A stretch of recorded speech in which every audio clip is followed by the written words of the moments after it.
Tengan ustedes muy buen día. Hoy vamos a ver la charla relacionada a somestesia y propiocepción.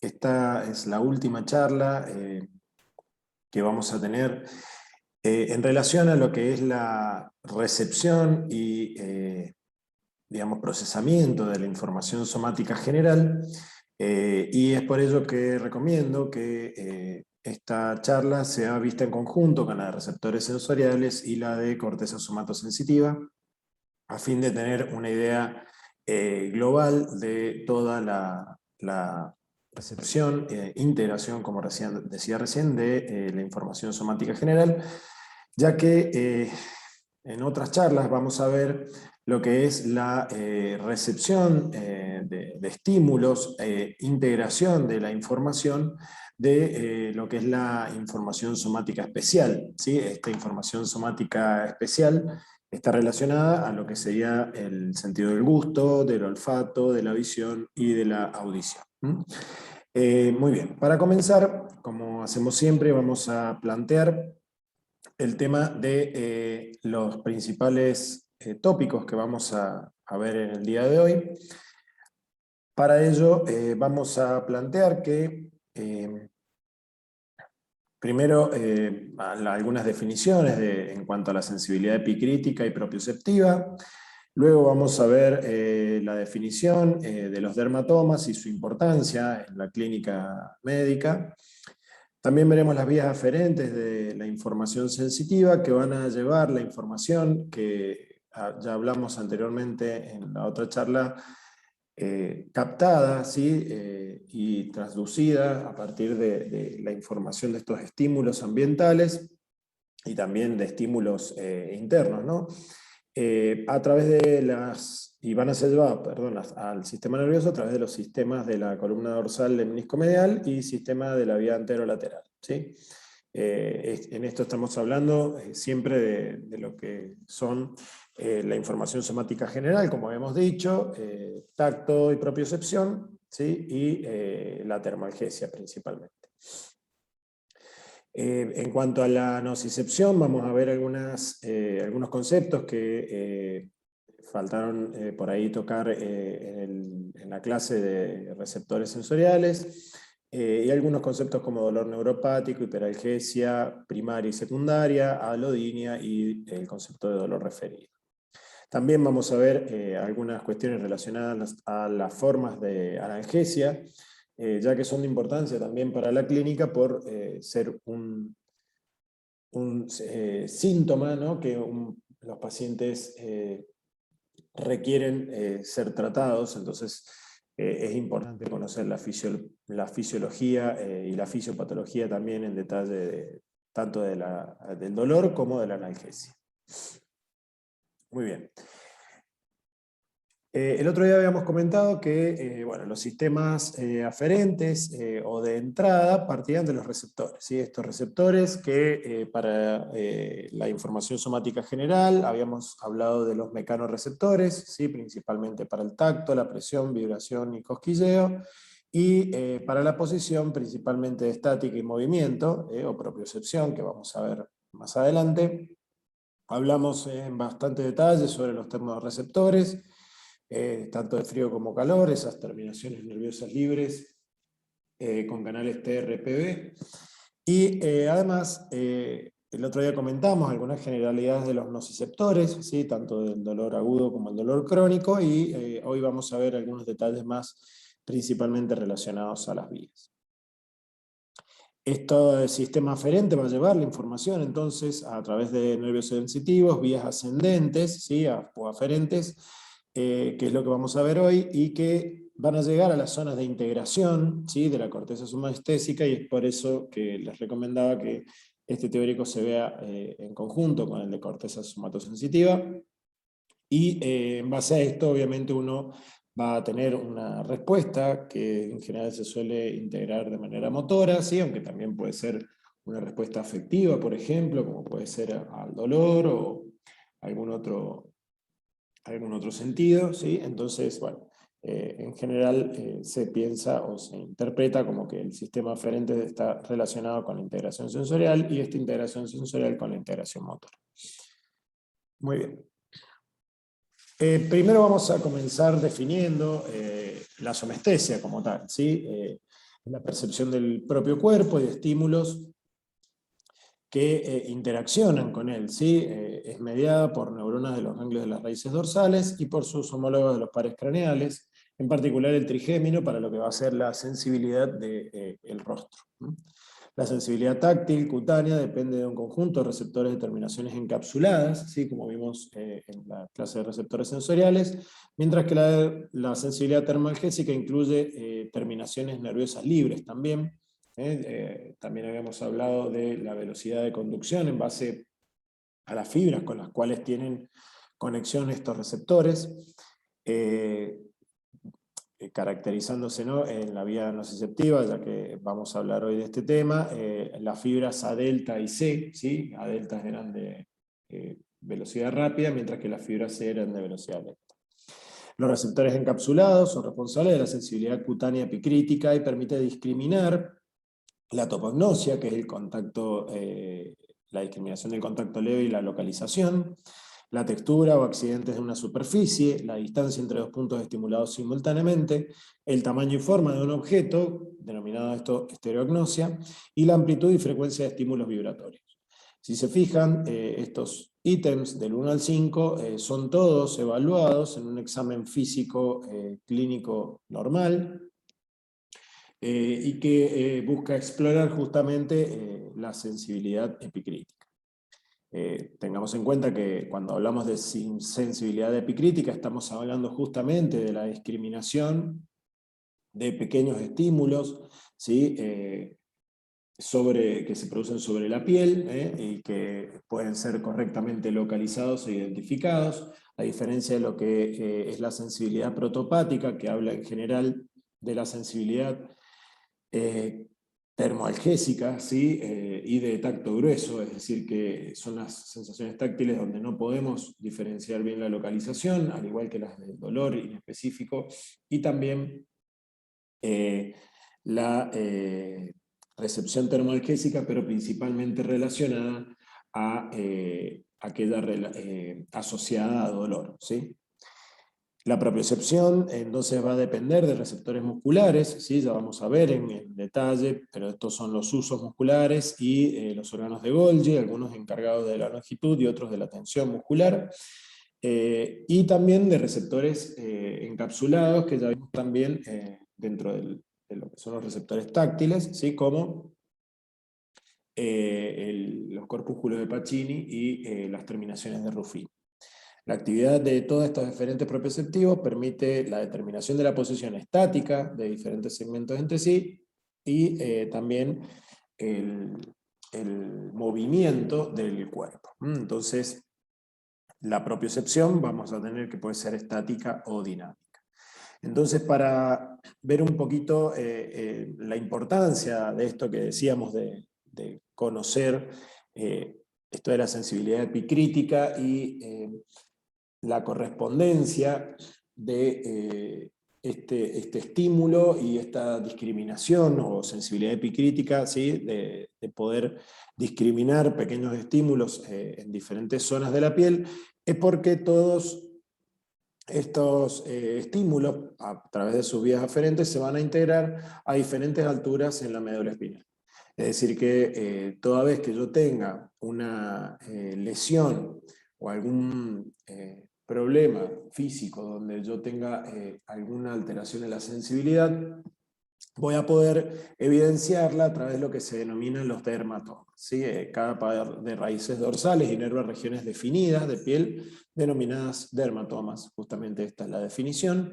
Y la distribución de estos dermatomas permite identificar las raíces afectadas en caso de lesión, ¿sí? Entonces, esto es muy importante porque va a servir en el análisis clínico de un paciente durante el examen físico para poder evidenciar lesiones a distintas alturas o a nivel medular o también a nivel periférico. Los dermatomas y la evaluación de la sensibilidad epicrítica, lo que podemos decir es que vamos a tener distintas posibilidades de evaluación, ya sea la discriminación de 2 puntos, ¿sí? La pérdida o disminución del sentido de la posición y la detección del movimiento pasivo, como se puede ver en estas pruebas, donde ya hemos visto en los videos de las clases. Al paciente se lo hace mantenerse con los ojos cerrados y se van haciendo distintas pruebas, ¿sí? Donde el paciente tiene que ir identificando qué está ocurriendo. En este caso, en el 1 si discrimina 1 o 2 puntos, ¿sí? Y eso se va ampliando en el ancho y eso permite ver el campo receptor en la zona de estímulo, ¿sí? Hay zonas donde, como ya vimos en el teórico de receptores sensoriales, tenemos más población de receptores superpuestos entre sí, y eso hace que los campos de estas neuronas, ¿sí? O de estos receptores sea más específico y por tanto discrimine mejor cada punto individualmente. Mientras que en el 2 lo que se hace es cambiar la posición de un miembro, o por ejemplo aquí de un dedo, para evaluar si el paciente puede discriminar el cambio de posición. También se evalúa la sensibilidad vibratoria a través de un diapasón, disminución de la capacidad de identificar un objeto por el tacto, estereognosia, ¿sí? O identificar la letra o un número dibujado sobre la piel, agrafestesia. Para este caso, uno le puede hacer identificar al paciente con una pelotita o con un cubo, como podría ser un dado, qué tipo de digamos, elemento tiene en su mano, y el paciente con los ojos cerrados debe discriminar qué es lo que está agarrando. Además, también la incapacidad de percibir un mismo estímulo aplicado simultáneamente a ambos lados se denomina extinción unilateral, y esto puede ser también un signo característico de una afectación a nivel de la sensibilidad epicrítica. Entonces, todas estas pruebas lo que nos van a permitir es identificar problemas justamente en este tipo de sensibilidad. En cuanto a la propiocepción, lo que podemos decir, lo vamos a ver en mayor detalle en la clase o charla de reflejos, pero para meternos en tema y hacer un poco más de detalle de lo que habíamos comentado en la charla de reflejos sensoriales, ya sabemos que la sensibilidad propioceptiva se divide en 2 tipos, ¿sí? La estática, que es la percepción consciente de la posición de una porción del cuerpo sobre sí mismo y sobre el espacio, ¿sí? Y también la sensibilidad dinámica, que es la percepción consciente del movimiento del cuerpo. Esto se realiza a través de distintos receptores, ¿sí? Como ya habíamos dicho, tenemos los usos musculares, los órganos tendinosos de Golgi y también los corpúsculos de Pacini y las terminaciones de Ruffini de la piel. Todos ellos van a dar información de distintas características que nos van a permitir a nosotros establecer claramente la propiocepción, ¿sí? Los usos musculares y órganos de Golgi son importantes en los reflejos espinales, y es por eso que comentaba recién que los vamos a ver en mayor detalle en esa charla, pero sí podemos decir que los usos musculares se ubican en los músculos que requieren control motor preciso, en paralelo a la fibra muscular, y lo que señalizan es la longitud, mientras que el órgano tendinoso de Golgi lo que señaliza es la fuerza, ¿sí? Y se ubica en serie con los músculos, por lo tanto son activados por la fuerza o tensión que se produce sobre el tendón del músculo, ¿sí? Entonces, uno al estar ubicados en paralelo y el otro en serie, desencadenan, ¿sí? Estímulos en momentos diferentes o ante distintas acciones musculares, ¿sí? Entonces, eso juntos con los de la piel, que son los encargados de dar información principalmente relacionada a la velocidad, ¿sí? En la cual cambia de posición un miembro, son los que nos permiten a nosotros obtener y procesar la información propioceptiva a nivel central. En cuanto a la información que va a llegar a través de los distintos receptores y van a ingresar en la médula, obviamente que por ser todas sensaciones sensitivas, ¿sí? O estímulos sensitivos, van a ingresar por las columnas dorsales medulares, ¿sí? La diferencia principal es que en la zona posterior, las terminaciones que provienen a partir de la termoalgesia van a ingresar por las columnas dorsales y van a decusarse inmediatamente, ¿sí?, conformando el haz anterolateral, ¿sí?, o el sistema anterolateral, para ascender hacia las porciones superiores, ¿sí?, hacia las nuevas zonas de relevo ubicadas a nivel del tálamo. Por otro lado, todo lo que es el sistema dorsal, que trae la información de tacto, vibración y propiocepción, va a ingresar también por las columnas dorsales medulares, pero van a ascender, ¿sí?, por las columnas posteriores y van a decusar una vez que hayan llegado a la zona de relevo a nivel vulvar, ¿sí? Entonces, lo que podemos decir es que independientemente de las distintas zonas a las que van a ingresar, van a ir haciendo cada una de estas neuronas su sinapsis, ¿sí?, para ascender y llevar la información hacia la corteza somatosensitiva principalmente y a otras áreas involucradas con las distintas sensaciones, ¿sí? Todo lo que proviene de la propiocepción va a llegar por aferentes musculares, ¿sí? Hablamos de los usos musculares y de los órganos tendinosos de Golgi. Los mecanorreceptores, o la mecanorrecepción, va a llegar de estímulos provenientes de la piel, y la nocicepción, termocepción y pluricepción va a provenir de estímulos de la piel y también de las vísceras, ¿sí? Y todas ellas van a ingresar a nivel medular para hacer sinapsis en distintas localizaciones de la médula, ¿sí? Todas obviamente ingresando por las astas dorsales. En cuanto al sistema de la columna dorsal lemniscomedial, lo que podemos decir es que son las vías que conducen, ¿sí?, el tacto discriminativo, la vibración y la sensibilidad postural, ¿sí? A las vías de la columna dorsal lemniscomedial también hay que tener en cuenta las trigeminotalámicas, ¿sí?, que son las que van a traer las sensaciones del rostro. Por otro lado, las sensaciones que vengan de la mitad inferior del cuerpo van a llegar a través del fascículo gracilis, ¿sí? Van a ingresar a la médula y, como dijimos, van a ascender hasta la altura del bulbo raquídeo, donde se van a decusar y van a conformar el lemnisco medial, el cual va a seguir ascendiendo, ¿sí?, hasta llegar al sector del tálamo, ¿sí?, al núcleo ventral posterolateral, donde van a hacer la nueva sinapsis para, a partir de ahí, llevar los estímulos a la corteza somatosensorial. Por el lado de la mitad superior del cuerpo, ¿sí?, el núcleo, el fascículo cuneiforme va a llegar hasta el núcleo del mismo nombre, ¿sí?, el núcleo cuneiforme, para hacer la primer sinapsis y a partir de ahí llevar los estímulos hasta también el tálamo, haciendo la decusación a la altura del bulbo, ¿sí? Esto recordemos que ascienden por las columnas dorsales, sin decusar una vez que han ingresado la primera neurona, y luego sí, todas decusan a nivel del bulbo raquídeo. Esto es importante, la altura donde decusan, porque lesiones a nivel de la médula dorsal determinarán, siempre y cuando no sean a la altura del bulbo, obviamente, una pérdida de la sensibilidad, tanto del tacto discriminativo fino, los estímulos fásicos vibratorios, los movimientos de contrapiel, las posiciones de articulación y la posición con gran discriminación de intensidad.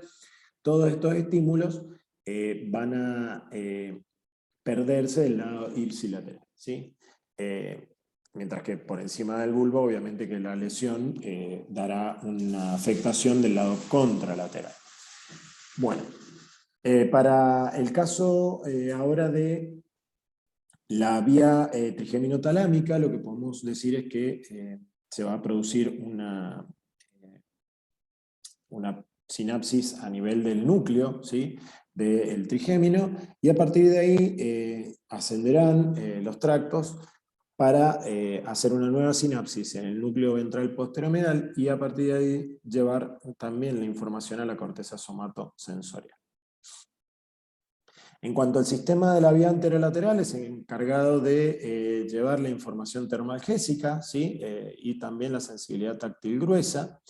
Este sistema de la vía anterolateral tiene como principal diferencia que, ni bien ingresado por el asta posterior, se decusan los haces, ¿sí? Por tanto, una lesión a nivel medular que afecte estos tractos causará una pérdida de la sensibilidad termalgésica por debajo, de forma contralateral y por debajo de la lesión.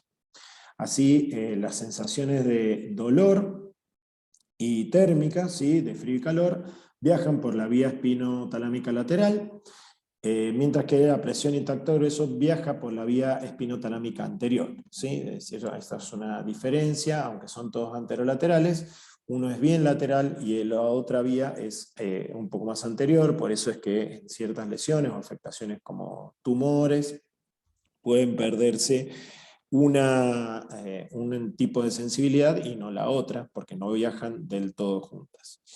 El cosquilleo y picor y también el tacto afectivo y sexual viajan por esta vía que hace su relevo a la altura del núcleo ventral posterolateral y el grupo posterior del tálamo para hacer la llegada de los estímulos a distintas áreas también corticales. Las vías aferentes de temperatura inocua hacen el relevo en la parte posterior del núcleo ventromedial, ¿sí? Esto es una cuestión importante, mientras que las que llevan información de estímulos térmicos dolorosos hacen la sinapsis en el núcleo ventral posterior inferior, que es lo que habíamos comentado recién. Esto es importante porque también la afectación aislada de algunos de estos núcleos del tálamo puede generar la pérdida de un tipo de estímulo independiente del otro. Muy bien, vamos a ver ahora algunas cuestiones de nocicepción que quedaron pendientes en cuanto a la charla de receptores sensoriales porque excedían un poco al contenido de la misma. Para definir primeramente, el dolor es una experiencia sensorial desagradable que se asocia a daño tisular real o potencial, ¿sí? Entonces, ahí es de donde surge la primera característica, por ahí que habíamos comentado, de los receptores sensoriales de dolor, los cuales no tenían adaptación, ¿sí? ¿Por qué? Porque es importante continuar dando la señal de daño, ¿sí? O de potencial daño a un tejido para producir una respuesta de protección, ¿sí? Tiene distintas características de acuerdo a la intensidad, duración, localización y naturaleza, cuestión que en la clínica se preguntan y se evalúan, inclusive consultándole al paciente. Y lo más importante por ahí es que hay distintos mecanismos y que están bien descritos ya en cuanto a la generación o el estímulo de estos nociceptores. Para el estímulo de los nociceptores tenemos algunas sustancias químicas como bradiquinina y serotonina, que son agonistas directos de los nociceptores, que pueden desencadenarse en el sitio de la herida o de la inflamación. También por la inflamación se producen distintos mediadores como histamina, prostaglandina E o leucotrienos, que lo que hacen es o ser agonistas directos de los nociceptores o sensibilizar los mismos disminuyendo su umbral, lo cual hace que otros estímulos puedan, aunque no sean tan fuertes, digamos, producir la despolarización de estos receptores. En cuanto a la isquemia, también relacionada por ahí a la necrosis que se produce en ciertas patologías, produce la estimulación de nociceptores a través de algunos iones, como pueden ser potasio y protones. Ya vamos a ver que el sodio y el calcio también tienen mucho que ver con algunos canales relacionados al dolor. Y algunos estímulos no tóxicos o tóxicos, como pueden ser la presencia de algún tóxico en la piel o alguna sustancia producida a distancia por una lesión, como puede ser la sustancia P, producen fenómenos de hiperalgesia y alodinia que vamos a ver más adelante. En cuanto a los tipos de dolor, tenemos varios tipos, todos relacionados a distintas características. El dolor nociceptivo e inflamatorio está en general relacionado a el efecto sobre los receptores, ¿sí? Entonces es un estímulo que se produce a nivel bien periférico, y que tiene las características de lo que acabamos de ver por la influencia de distintas sustancias y mediadores. En cambio, el dolor neuropático disfuncional, estamos hablando de formas de dolor en las cuales se produce por una lesión en la vía nerviosa, que produce que se desencadenen estímulos que llegan a nivel del sistema nervioso central y se interpretan como sensación de dolor en un área donde quizás no se está produciendo o quizás ni siquiera está, como puede ser el dolor del miembro fantasma, ¿sí? Que se produce justamente por un tipo de dolor neuropático, o disfuncional cuando hay alteraciones a nivel del sistema nervioso central, en las áreas donde se integran las sensaciones nociceptivas, y por tanto se produce la sensación dolorosa sin que ésta estuviera, o hay una mayor predisposición a sentir dolor, como pueden ser en algunas enfermedades neuropsiquiátricas como la depresión. En cuanto al dolor de tipo nociceptivo, inflamatorio, lo que podemos decir en cuanto a los receptores de dolor, ya sabemos o hablamos de los TRP, que son aquellos receptores que tienen o que descargan su influencia, digamos, o tienen su estímulo a partir de frío o calor extremo. Los receptores ASIC, que son receptores de tipo epiteliales de sodio, relacionados a la descarga, digamos, el estímulo nociceptivo a partir de la presencia de ácido, ¿sí? O de una mayor concentración de protones en el medio. También están los receptores purinérgicos, entre los cuales está el P2X3, entre los más conocidos, asociados a la captación de ATP como detector o como estímulo doloroso.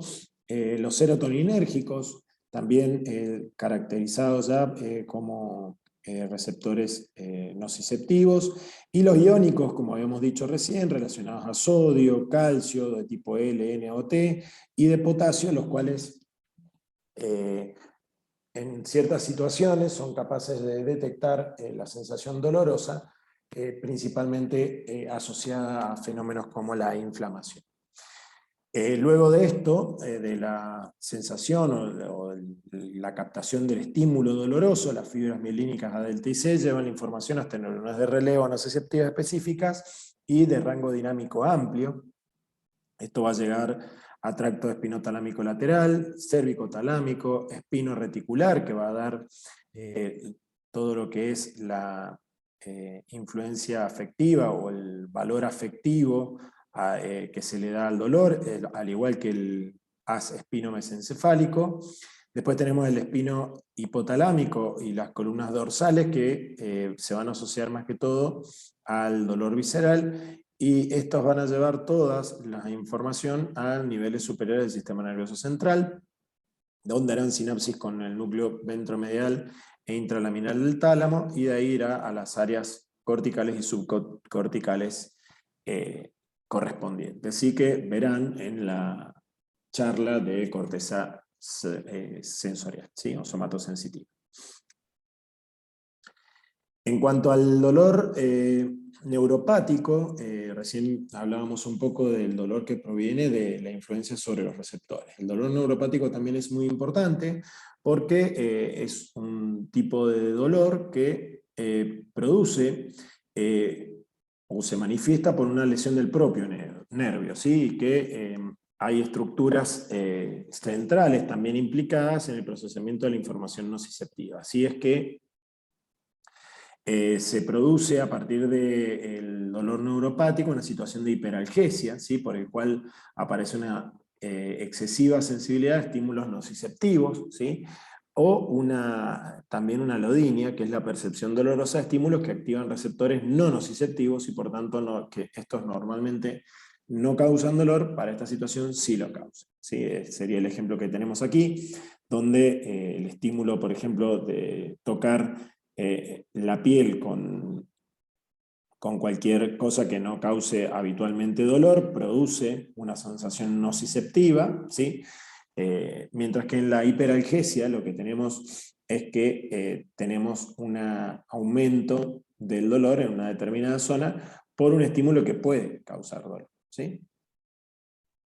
La hiperalgesia primaria tiene las características de que entonces hay una disminución local para el umbral del dolor, ¿sí? Que es lo que se representa en esta gráfica, a diferencia de la hiperalgesia secundaria, donde hay una hiperexcitabilidad de relevos nociceptivos por una facilitación de la transmisión sináptica consecutiva al aumento de la información nociceptiva aferente, que aumenta la respuesta de neuronas medulares. Como así también puede producirse una disminución de la actividad de sistemas de inhibición descendentes o la activación de células de la glía que liberan mediadores algésicos y que ocasionan un incremento de los campos receptivos de nociceptores y extienden la hiperexcitabilidad a zonas donde no la hay.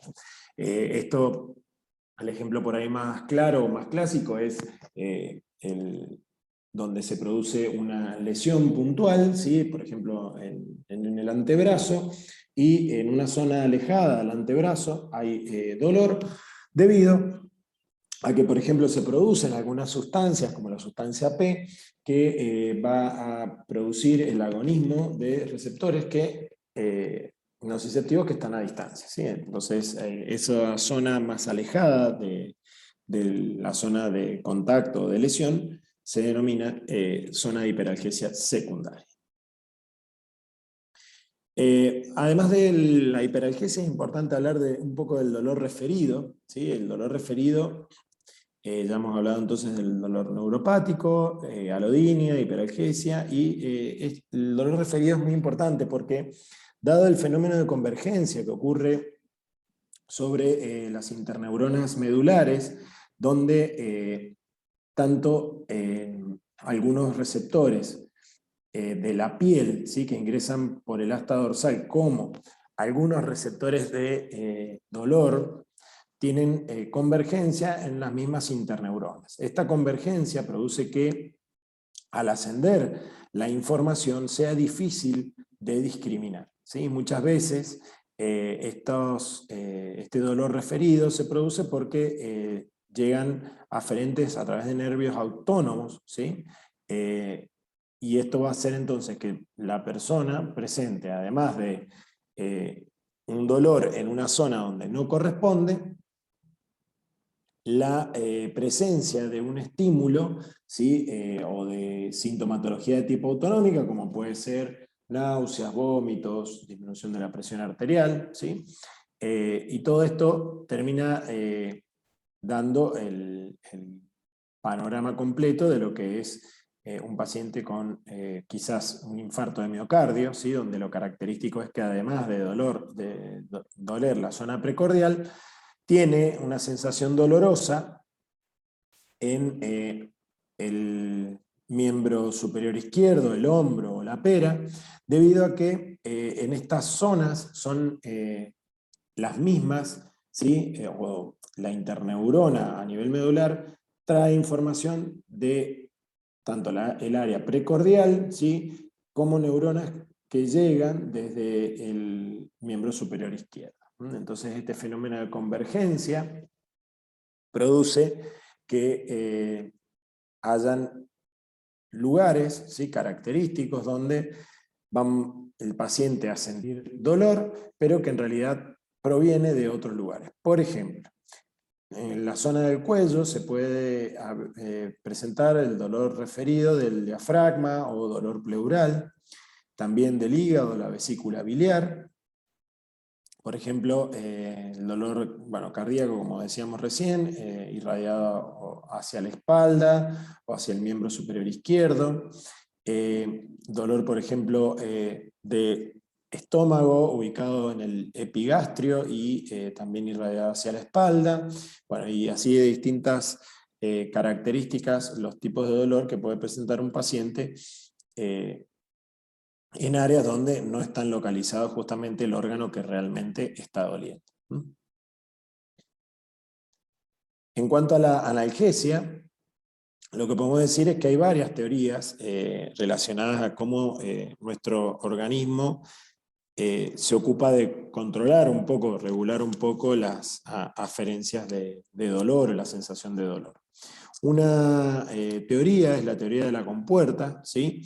Donde aferencias no nociceptivas, como mecanorreceptores cutáneos mielínicos, limitan el paso de la información nociceptiva por activación de interneuronas que hacen una inhibición presináptica o postsináptica en el asta posterior de la médula espinal, ¿sí? Estas interneuronas entonces son estimuladas por aferentes no nociceptivos e inhibidas por aferentes nociceptivos. Entonces estas aferencias, ¿sí? Pueden producir por potenciales inhibitorios la inhibición justamente de la sensación nociceptiva. También hay neuronas de la sustancia gris, es decir, neuronas o eferencias centrales, ¿sí? Que activan al tracto rafoespinal para inhibir neuronas nociceptivas, ¿sí? Como las del haz espinotalámico lateral, ¿sí? Y entonces, y también las de la columna dorsal. Y aquí es importante tener en cuenta que estas interneuronas inhibitorias van a usar distintas agonistas, ¿sí? Es decir, van a producir su estimulación a través de distintos estímulos. Algunos de ellos pueden ser neuronas serotoninérgicas o noradrenérgicas, ¿sí? Que son las que justamente son eferentes centrales, ¿sí? Provenientes del núcleo del RAFE o del locus coeruleus, que van a producir una inhibición a nivel espinal, ¿sí? Esta inhibición se produce por interneuronas inhibitorias que utilizan GABA, ¿sí? O péptidos opioides de tipo encefalina como neurotransmisores. Entonces, bueno, lógicamente, los péptidos opioides o opiopeptinas también, donde se incluye la endorfina, pero también hay algunos agonistas que son utilizados como forma farmacológica, como puede ser la morfina, son agonistas directamente sobre receptores, principalmente los de tipo mu, ¿sí? Estos receptores de tipo mu, justamente estimulados por opiopeptinas, hacen un efecto analgésico a través de múltiples niveles sobre el neuroeje, actuando sobre el tálamo, también el sistema límbico, el tallo cerebral, la médula espinal y el hipotálamo. Entonces, aquí tenemos como, tanto a través de la teoría de compuerta, como las eferencias inhibitorias, ¿sí? O el agonismo directo de péptidos opioides u opiopeptinas, que pueden ser endógenas o exógenas, se produce la analgesia o regulación de la sensación nociceptiva. Por otro lado, otros estímulos que también, o otras formas de regular este estímulo doloroso pueden ser el bloqueo de la producción de mediadores inflamatorios, ¿sí? Como puede ser la utilización de AINES.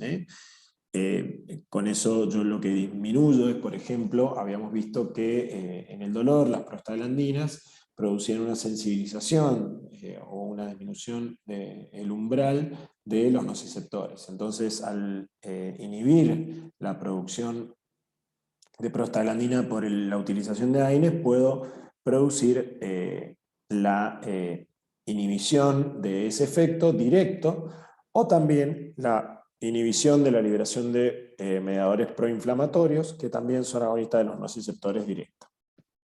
Por otro lado, la sección de nervios periféricos, ¿sí?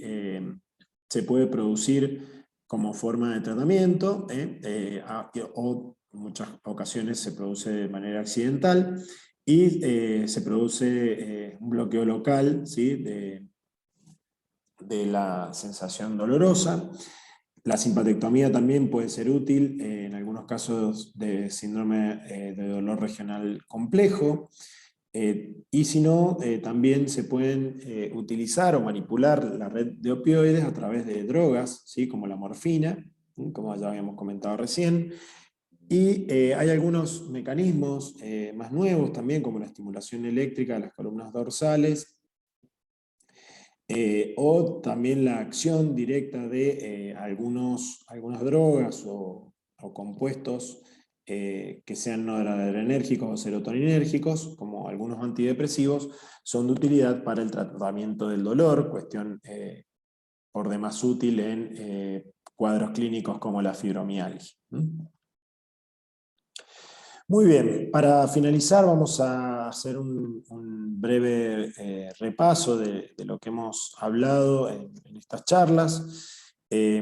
Las neuronas sensoriales tienen cuerpos celulares en los ganglios de los nervios sensoriales, ganglios de la raíz dorsal, para las neuronas que inervan el cuerpo, y los ganglios de los nervios craneales para las neuronas que inervan el rostro, cavidad oral y nasal, exceptuando las neuronas propioceptivas que se encuentran en el núcleo mesencefálico del trigémino. Estas conectan periféricamente a un receptor sensorial y centralmente con neuronas de segundo orden en la médula espinal o en tronco encefálico. La piel, como ya sabemos, contiene mecanorreceptores de umbral bajo, termorreceptores y nociceptores. Los músculos, articulaciones y vísceras tienen mecanorreceptores y nociceptores. Todos estos van a ser los que van a recibir los estímulos del ambiente o internos, y que los van a llevar a través de las distintas vías aferentes, que es lo que hemos visto en esta charla, hacia las zonas centrales. ¿Sí? Los mecanorreceptores de umbral bajo pueden ser de adaptación rápida o lenta, los termorreceptores incluyen receptores para frío y calor, y recuerden que los nociceptores llevan su información a través de fibras A, delta y C, lo cual determina que la forma de dolor agudo y crónico. Las fibras aferentes primarias también es importante que ingresan a través de la raíz dorsal, hacen sinapsis en la parte interna de la asta dorsal, son intermedias y hasta ventral. Las fibras aferentes primarias pequeñas entran al fascículo dorsolateral a través de la parte lateral de la raíz dorsal. Sus colaterales realizan sinapsis en esta asta, ¿sí? Las ramas ascendentes de las fibras aferentes primarias realizan sinapsis sobre neuronas de segundo orden en los núcleos de la columna dorsal. Estas neuronas de segundo orden van a proyectar al lemnisco medial hacia el tálamo contralateral y realizan sinapsis sobre la neurona de tercer orden en el núcleo ventral posterolateral.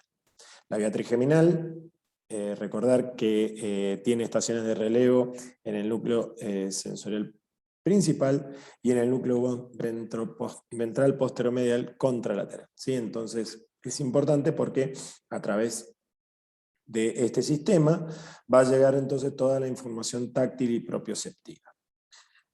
La vía de la médula espinal dorsal señalizan las sensaciones de aleteo, vibración, tacto, presión y propiocepción. Además, contribuyen a la sensación visceral, incluyendo el dolor visceral.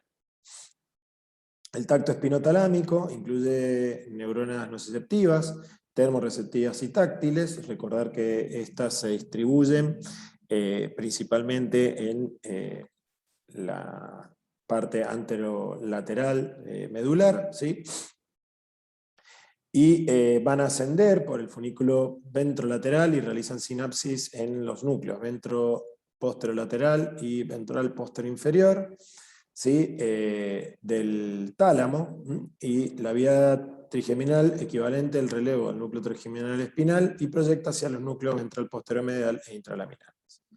El relevo espinotalámico de los núcleos ventroposterolateral y ventroposterior inferior colabora en los aspectos sensoriales discriminatorios del dolor, ¿sí? Esto es importante. Y las vías nociceptivas paralelas son los tractos de espino reticular y espino mesencefálico. Estos eran los que estaban relacionados a los aspectos motivacionales o afectivos del dolor.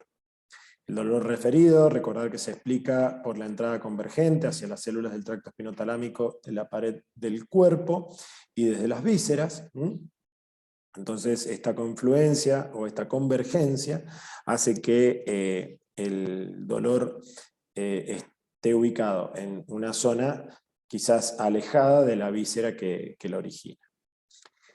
Los núcleos del tálamo, recordar, y lo van a ver en la charla de corteza somatosensitiva, están organizados somatotópicamente y envían su sinapsis o a través de la neurona de relevo, envían la información hasta las regiones somatosensitiva primaria y secundaria, que también están organizadas somatotópicamente, y recordar que la transmisión de las vías somatosensoriales está regulada por sistemas de control descendente, ¿sí?